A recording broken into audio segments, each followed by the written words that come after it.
In his essay on compensation, Emerson says, "What will you have? Quoth God, pay for it, and take it." How can we buy the things we want at the counter of God? What pay can we offer? Perhaps the answer lies in the ancient law of karma. Karma is Sanskrit, you know, and means comeback. It is one of the oldest laws known to man.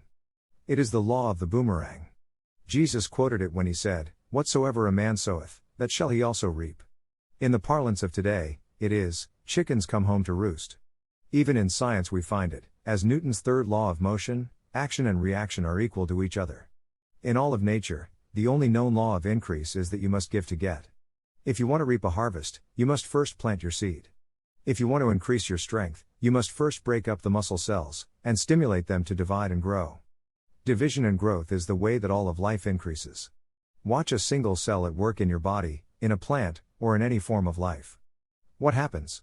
It first divides, then each half grows until it reaches its normal size, when it divides and starts growing again. Without division, there is no growth, only atrophy and decay. You must divide to grow, you must give to get. John Bunyan knew nothing of the law of cell growth, but he expressed it just as well when he wrote, "A man there was and they called him mad, the more he gave, the more he had." And Moffat had the same thought in his couplet, "One gives away, and still he grows the richer, another keeps what he should give, and is the poorer." Even the thoughts we send forth return to us laden with a harvest of their kind.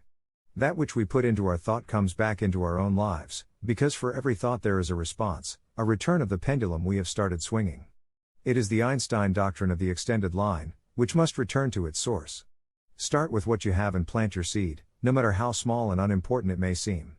You remember Jesus told us that the kingdom of heaven, or expansion, is like a mustard seed, which indeed is the least of all seeds, but when it is grown, it is the greatest among herbs, and becometh a tree, so that the birds of the air come to lodge in the branches thereof.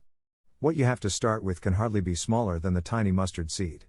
If it can grow into a tree, think what your seed may grow into. Do the thing and you shall have the power, says Emerson. But they that do not the thing have not the power. Everything has its price, and if the price is not paid, not that thing but something else is obtained. And it is impossible to get anything without its price. For any benefit received, a tax is levied.